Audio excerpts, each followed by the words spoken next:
इससे ये सिद्ध हो गया कि ये हिंदू सरकार नहीं है, ये असल में मुगल सरकार। और जैसे मुगलों को हमने भगाया है उसे भगाएंगे, सनातनियों का राज्य स्थापित करेंगे। हम ये कहना चाहते हैं कि बीच के 11 महीने थोड़े हम शांत रहेंगे। अब ये तो सनातनियों की लड़ाई हो चुकी है, उनके सम्मान की लड़ाई हो चुकी है, इसलिए ये 11 महीने भी कोई हम शांत रहने वाले नहीं है। 18 जनवरी और मौनी अमावस्या का वो दिन जिस दिन प्रशासन और शंकराचार्य जी के बीच में तीखी बहस हुई, प्रशासन और शंकराचार्य जी के बीच में गहमागहमी हुई और उनको गंगा स्नान करने से इसलिए रोक दिया गया क्योंकि वो अपनी पालकी से गए हुए थे। कई सारी वीडियो वायरल होती है जिसमें बटुक ब्राह्मणों को चुटिया पकड़कर मारे पीटे जाने की बात सामने आती है। शंकराचार्य जी अनशन पर बैठ जाते हैं, शंकराचार्य जी धरने पर बैठ जाते हैं और ये वही जगह, मैं आपको दिखाना चाहूँगा, ये वही जगह है, ये वही तंबू है जहाँ पर शंकराचार्य जी लगातार अनशन पर बैठे हुए थे। और इस तरह से 18 जनवरी से शुरू हुआ ये अनशन, ये कहा जाए 18 जनवरी शुरू हुआ ये विरोध प्रदर्शन 28 जनवरी तक चला।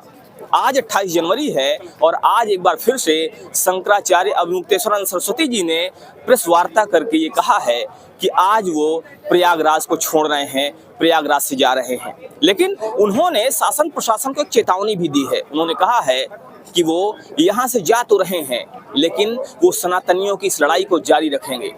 सनातनियों के साथ जो ये व्यवहार हुआ है, जो ये दुर्व्यवहार हुआ है, उस पर वो चुप बैठने वाले नहीं हैं और उसके लिए वो लगातार काम करेंगे, लगातार सनातनियों को जगाएंगे, उन्हें बताने का काम करेंगे, उन्हें ये कोशिश करेंगे समझाने की कि आखिर सनातनियों के साथ जो ये हो रहा है ये कोई सनातनी सरकार नहीं बल्कि मुगलिया सरकार कर रही है और इसीलिए उनको भी इसके निर्णय के लिए आगे आना चाहिए और उन्हें उनकी औकात दिखा देनी चाहिए। और अभी हाल ही में अगर बात की जाए 10 मिनट पहले की, तो 10 मिनट तक पहले तक शंकराचार्य यहीं पर थे और वो इस समय अपने शिविर को छोड़कर जा चुके हैं। आप देख रहे हैं उनके जाते ही जो यहाँ पर शिविर है, शिविर को उखाड़ने का काम भी शुरू हो गया है, शिविर को धीरे धीरे हटाने का काम शुरू हो गया है। लेकिन अब शंकराचार्य जी आगे क्या करेंगे इस पर देखने वाली बात होगी, समझने वाली बात होगी, सोचने वाली बात होगी। फिलहाल आइए हम आपको दिखाते हैं वो वीडियो जिसमें शंकराचार्य जी सरकार को चेतावनी देते हुए दिख रहे हैं और साथ ही साथ अपने विचार व्यक्त कर रहे हैं। कोई मान करेगा क्या कोई अपमान करेगा? सन्यासी शव की तरह से होता है, उसको क्या मान और क्या अपमान। कोई आकर के उसके ऊपर रेशमी शाल उड़ा दे तो प्रसन्न नहीं होता, कोई आकर के वो शाल उठा ले तो वो अप्रसन्न नहीं होता। सन्यासी के लिए मान अपमान बराबर है, लेकिन सवाल मान अपमान से ऊंचा उठ करके न्याय अन्याय तक पहुंच गया है। क्या किसी सनातन धर्मी को गंगा यमुना के पवित्र संगम में स्नान करने से रोका जा सकता है? क्या ये संवैधानिक है?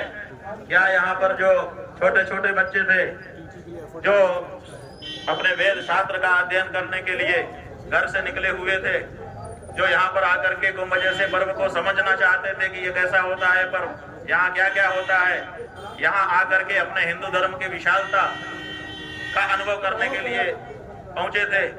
यहाँ पर जो दंडी स्वामी आए थे, यहाँ पर जो हमारी साध्वियां आई थी, यहाँ पर जो हमारे बुजुर्ग आए थे, उन सब का जो अपमान किया गया और उनको स्नान से वंचित किया गया। अब यहाँ पर न्याय और अन्याय की लड़ाई है, संविधान और धर्मशास्त्र की लड़ाई है। और भारत जैसे देश में जहाँ बहुसंख्यक सनातनी रहता है, उसी देश में जिसमें वो सर्वाधिक संख्या में हो, उसी देश में उसका और उसके प्रतीकों का अपमान करने की लड़ाई है। इसलिए मान अपमान से ऊपर उठकर अब तो ये न्याय और अन्याय की लड़ाई हो गई है और इसको लड़ करके जीतना बहुत जरूरी हो गया है सनातनियों के लिए। क्या करना होगा ये तो समय तय करेगा, लेकिन जो हिंदू की सरकार कही जा रही थी उसकी तो पोल खुली गई। अगर ये हिंदू की सरकार होती तो क्या किसी हिंदू की का अपमान करती? क्या शंकराचार्य पीठ का अपमान करती? इससे ये सिद्ध हो गया कि ये हिंदू सरकार नहीं है, ये असल में मुगल सरकार। और जैसे मुगलों को हमने भगाया है उसे भगाएंगे, सनातनियों का राज्य स्थापित करेंगे। अगर ये पार्टी जिसने ये किया है या तो वो सुधर जाए, शरणागत हो सनातनियों के सामने और कहे कि नहीं हम सनातनी संकल्प लेते हैं और या तो फिर उसको जगह खाली करके हटना चाहिए। देश सनातनियों का है, राज सनातनियों का होगा। सनातन का विरोध करने वाले इस देश में राज नहीं कर सकते, ये कहना पड़ेगा। ये मेला धर्म का है, धर्माचार्यों की राय क्यों नहीं ली जानी चाहिए? क्या प्रशासन धर्मशास्त्र का, धर्माचार्यों की परंपराओं का विशेषज्ञ है? क्या यहाँ का मेलाधिकारी इस तरह की कोई डिग्री रखता है? क्या उसने धार्मिक जीवन जी करके कभी देखा है, अनुभव किया है?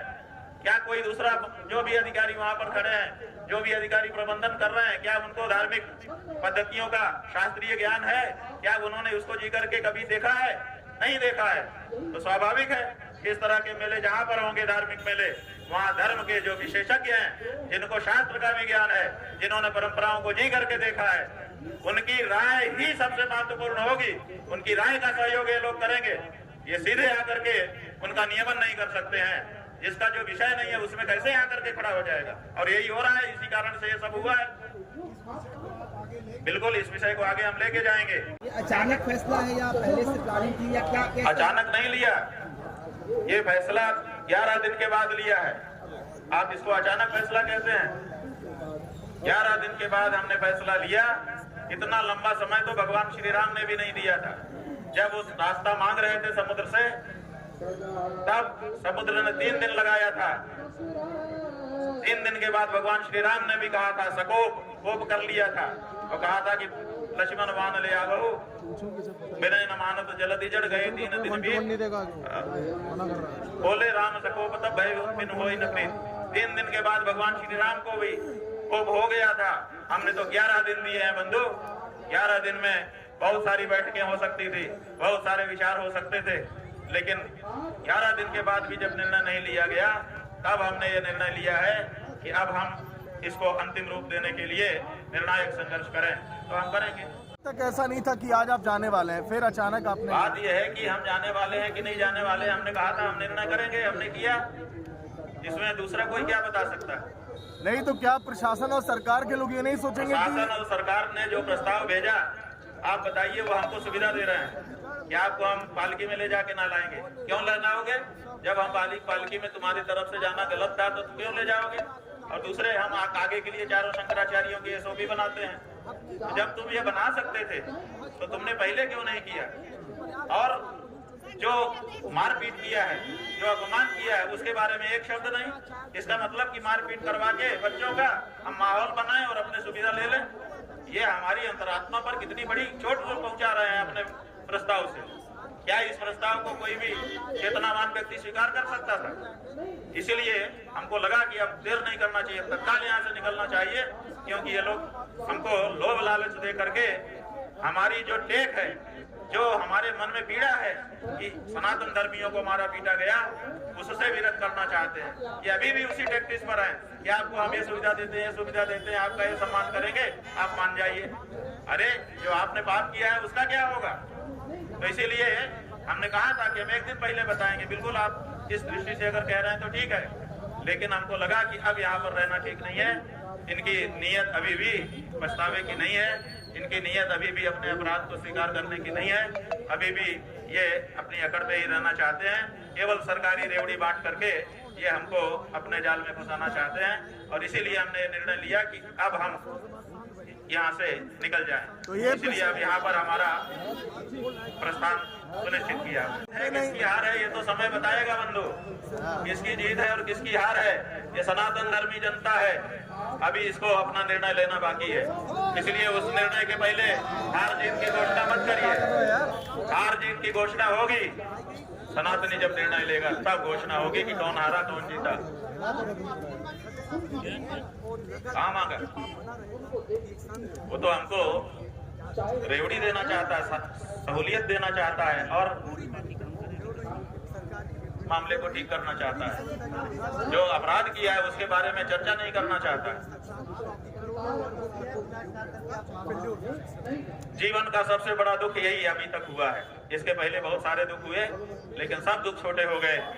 ये जो प्रयाग की धरती पर दुख मिला उत्तर प्रदेश की सरकार के द्वारा और सीधे आदित्य योगीनाथ, क्या नाम है, योगी आदित्यनाथ के द्वारा, ये सबसे बड़ा दुख सनातन धर्मियों को हो गया। अब इस दुख की भरपाई पता नहीं कौन नेता आएगा और कौन सी पार्टी आएगी वो करेगी, ये तो समय ही बताएगा। युवा सेनानियों के लिए क्या आदेश है हमारा? युवा सनातनियों के आदेश है कि जिसने आपके सनातनी प्रतीकों का अपमान किया उसको उसकी औकात दिखा दो, यही हमारा साफ कहना है। बहुत साफ शब्दों में कह रहे हैं, ज्यादा हम अपने शब्दों में मिश्री और चीनी नहीं लगा रहे हैं। महाराज जी हम लोग मध्य प्रदेश से हैं, हमारा पूरा समर्थन आपके लिए है। मौखिक प्रस्ताव था, हमने बताया ना। एक और प्रस्ताव आया था जिसमें बहुत सारा ज्ञान का वर्धन था, हमारे किसी ब्रह्मचारी ने उसका फोटो जरूर मोबाइल में लिया था, अगर किसी के पास हो तो दे दें। हमने तो उसको पढ़ करके हटा दिया था। हमने कहा था कि ये उपदेशकों की भाषा, ये उल्टे हम ही को उपदेश करने वाली भाषा है, इसका क्या मतलब है, ऐसा कह करके हमने हटा दिया था। हमने देखा जरूर था कि एक हमारा ब्रह्मचारी उसका मोबाइल में फोटो कर रहा है, तो आप चाहें तो उससे ले सकते हैं। ये जो अन्याय हुआ है इसके प्रतिकार के लिए हम यहाँ बैठे हुए हैं। भविष्य में फिर से माघ का महीना आएगा और फिर से ये शिविर लगेंगे, फिर से इसी फुटपाथ पर हम आके बैठेंगे। हमने पहले ही कह दिया था और हमारी लड़ाई जारी होगी। लेकिन हम ये कहना चाहते हैं कि बीच के 11 महीने थोड़े हम शांत रहेंगे। अब ये तो सनातनियों की लड़ाई हो चुकी है, उनके सम्मान की लड़ाई हो चुकी है, इसलिए ये 11 महीने भी कोई हम शांत रहने वाले नहीं है। इस लड़ाई को हम जन जन के बीच में ले जाएंगे और अगर सनातनी चाहेंगे तो इसका निर्णय वो कर देंगे। स्वामी जी, योगी आदित्यनाथ जी गोरक्षपीठ के अग्रसर है, तो क्या गोरक्षा हो रही है? दूसरा प्रश्न बात यह है कि गोरक्षा का ही तो मूल मुद्दा है। अगर आदित्यनाथ गोरक्षा करते तो हमको गौ रक्षा की बात क्यों उठानी पड़ती? प्रदेश के हजारों गौ रक्षक जो बेचारे रात की नींद खराब करके, जवानी में रात की नींद ही सबसे महत्वपूर्ण होती है। प्रदेश में हजारों हजार गौ रक्षक हैं जो रात की नींद को खराब करके बेचारे जान को जोखिम में डाल करके गौओं के तस्करों से भिड़ते हैं और उन्हीं के ऊपर मुकदमा होता है। अभी कल ये यहाँ पर एक व्यक्ति ने आकर के माइक में बताया था, कोई वीडियो आया है कि एक गौ तस्कर ट्रक में भर करके गायों को लेके जा रहे हैं और उनके टायर में गोली मार दी, टायर जो है फूट गया। लेकिन जाने कितने किलोमीटर तक एक एक गाय को पटकते हुए वो ट्रक चलता रहा। एक एक गाय को ऊपर से धक्का मारते थे, नीचे गिर के बेचारी किसी की टांग टूटती थी, किसी के गर्दन टूटती थी और इस तरह से क्रूरता करते हुए वो ट्रक चलता रहा। कहाँ गिरफ्तार किया गया? उल्टे जिन लोगों ने गोली मारी उन्हीं को ऊपर कार्रवाई हो रही है।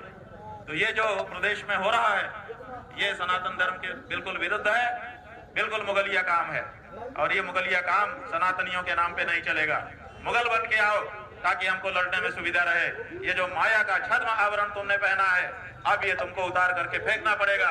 ये भगवा चोला, इस भगवा चोले को कलंकित मत करो गौ हत्या को बढ़ावा दे करके। और मोहन यादव है चला आ रहा था 10 दिनों से लगातार कि लाखों समर्थन आगे इनका क्या प्लान? बात यह है कि हम सबसे अभी चर्चा करेंगे, चर्चा करके निर्णय लेंगे। सबकी सामूहिक लड़ाई है ये। अभी तक तो हम इसको अकेले स्वर दे रहे थे, अब हम यहाँ से जाएंगे। यहाँ से हमको बीच में रुकते हुए जाना है। हो सकता है कल हम काशी पहुँचे, 1-2 दिन काशी में रुक करके जनता से, सनातनी जनता से हम संपर्क स्थापित करेंगे और फिर एक रणनीति बनाएंगे। उस रणनीति के तहत जो भी होगा आपको बता करके, बिना बताए चोरी छुपे नहीं, कार्यक्रम घोषित करते हुए अपने अभियान को आगे बढ़ाएंगे। ये सनातनियों के सम्मान और स्वाभिमान का प्रश्न है और स्वाभिमान और सम्मान से कोई समझौता नहीं है। बीच में जिन जिन लोगों ने भी देश से विदेश से हमारे समर्थन के लिए आवाज उठाई, बहुत सारे लोगों ने त्याग पत्र दिया, पार्टियों से दिया, नौकरियों से दिया, उन सब के लिए जिन्होंने एक शब्द भी समर्थन में उठाया, सच्चा सनातनी मानते हुए उनको सबको खूब खूब आशीर्वाद दे रहे हैं और सारी सनातनी धर्म की जनता से कह रहे हैं कि आप निकल करके आइए। ये सनातन का स्वाभिमान है, ये सनातन का सम्मान है और इससे कोई समझौता ना तो पहले पूर्व में कभी हुआ है और ना अभी होना चाहिए और ना आगे किया जाएगा।